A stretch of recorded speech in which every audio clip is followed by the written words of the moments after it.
What is up, friends, YouTube motorcycle enthusiasts? Race 1, and we're rocking. We are at Willwood Lake in Little Hocking, Ohio.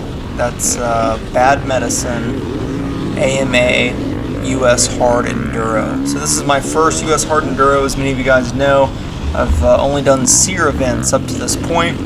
But actually the Bad Medicine is really close to where I grew up, so it made sense to come up, check it out, do some racing, and visit some friends and family whenever I was up there. So the race was a lot of fun, and as you can see, pretty muddy. So it actually rained for 2 days before the race, and it definitely showed on the course. It's funny because I remember watching Zach Attack 1's video,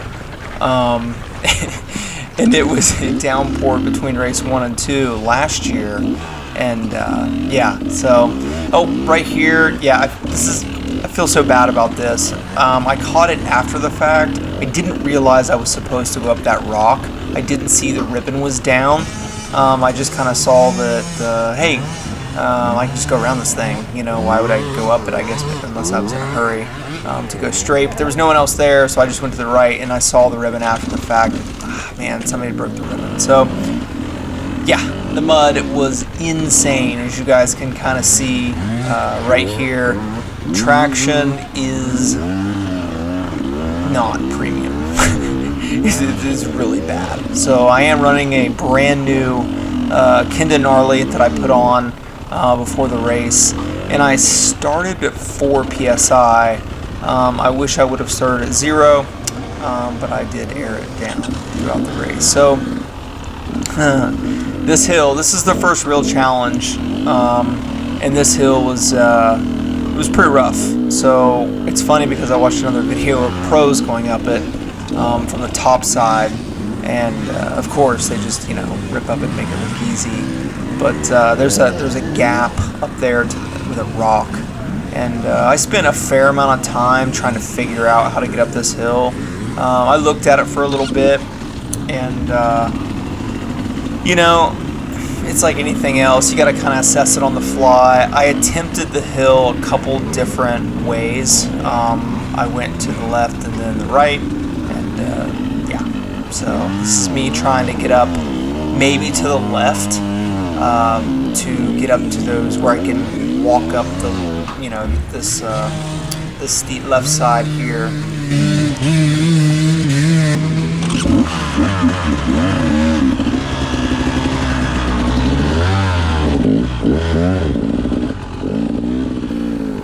Yeah, that's AMA's camera crew and pro rider Max Gersten, who is the official US Hard Enduro race reporter this season, which is really cool. I've been watching some of his videos on like the Iowa Hard Enduro, the course review, and then he did a course review here of Bad Medicine. So they're up there shooting and checking out riders, and I'm just chilling, trying to get my cameo, my Hollywood moment for the big scene of me sucking wind and not making it up the hill. So that's not embarrassing at all. So I ended up going back down because I realized that trying to push and work my way up that steep part, there's just no traction. If there had been no rain, and I said this before, this would have been a totally different race. It would have been a different race for a lot of people. Of course, the pros, they do what pros do. They're pretty amazing all the time. But obviously, whenever conditions are slick, even for them, it's going to make things harder.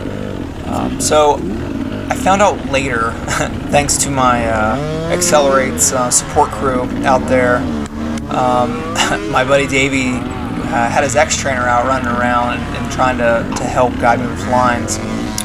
He was telling me, hey man, there's a ride around to the left. So yeah, I spotted that a little late in the game after I'd attempted it a couple times, and I heard him let me know that part. So I figured, what the heck, I'm not going to keep trying to make this attempt. So as I went to the left here, more bottlenecks. You know, it's kind of the story with this whole thing. There's a fair amount of bottlenecks in these hard sections. It's just, you know, it's the way it is. You ain't lying.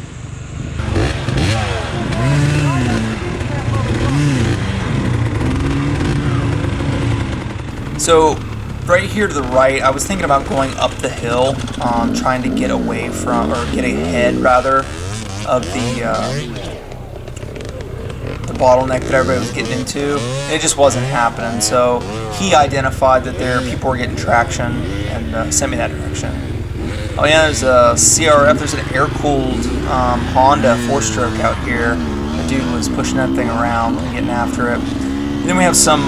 Looks like these are course guys. These are official dudes that can help. There's a few sections for people that were allowed to do that. So they got me up and around. And I know this has been like 6 minutes, but in the scheme of things, it was probably closer to like 40, just because I cut out a lot of the panting and sweating and attempts and dropping and some of that. So just to keep things moving.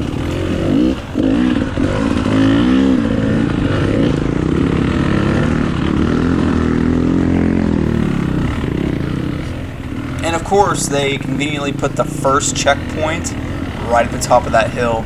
So as mentioned, this is the first race, of course, C-Class, and this is an hour-and-a-half amateur qualifier. So this is a Saturday race, so race 1, which is what this is an hour-and-a-half. Race 2 is 2 hours, which is the pro qualifier, but what they do is they take race 1 and race 2 and push them together to get the times for amateur qualifying for the main event. So you had to make check 1 at the top of the hill, which you guys saw there, to get to race 2, and then you had to at least make a check on race 2 to get to the main event.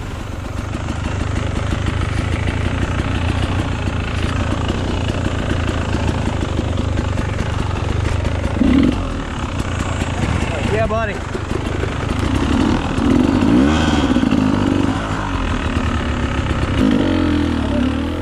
Yeah, past the little wood section there, and I cut out some of this more woodland, like single track type stuff. It was super muddy, and I was just riding it slow, resting, trying to really conserve my energy.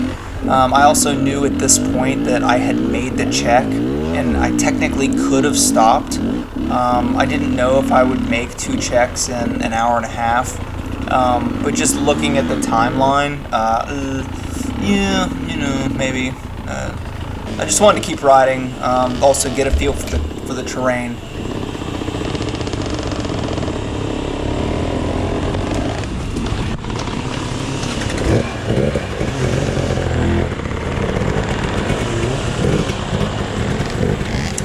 Yep, another bottleneck. So these guys, man, it sucks because there's a really gnarly off-camber up here, and I took this time to think about my assessment and air my tire down. So like I said, I went from 4 PSI down to pretty much 0 right there in the rear, and it helped. I noticed an immediate difference between the two, so it was definitely helpful. Are they totally blocking?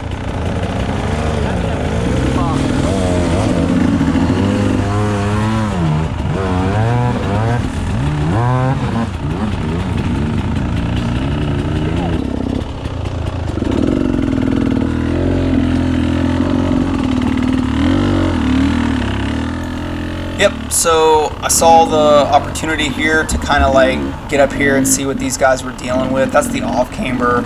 It really sucks too, because like all things with this race, it really seemed there's a lot of off camber and a lot of mud. So I mean, if you even start to slide, it gets ridiculous. Like your bike just goes, and there's not really a lot you can do about it. You really have to be super ginger with any kind of power, traction, front brake, It was just so slick. It was almost, you know, you can see these guys like, and you'll see later some of the other races I have coming out. Like it's so slick and muddy that you can barely stand on this stuff. So yeah, I saw this opportunity and thought I could maybe zip past them.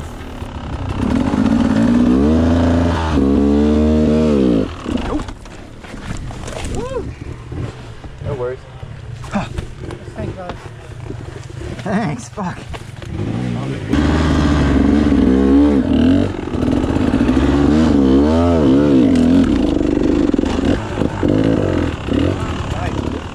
Oh man, Cody Webb technique right there. I was actually, yeah, right. I was actually kind of proud of that little move to get up and around those guys, especially with a lot of the other dudes, you know, kind of waiting to see if they could get moving or whatever the case. At the same time, you heard me say, like, you know, there's like 15 minutes left, and we didn't really know, at this point I didn't really know how far the check was. So yeah, it was kind of a cool move though.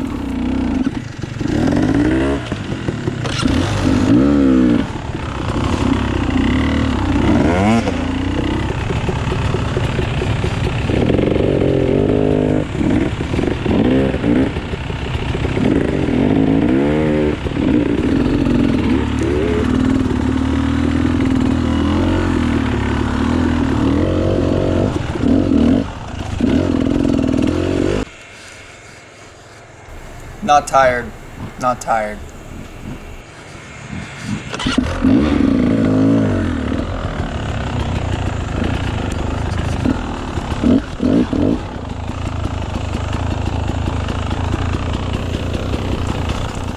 Alright guys, that pretty much wraps up race 1, the amateur qualifier. So I was really happy with how it came out. Again, an hour and a half, not too bad.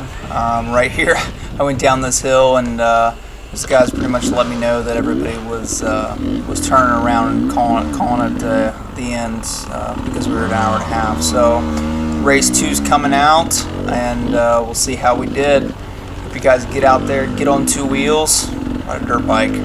Let's accelerate once again. Signing off.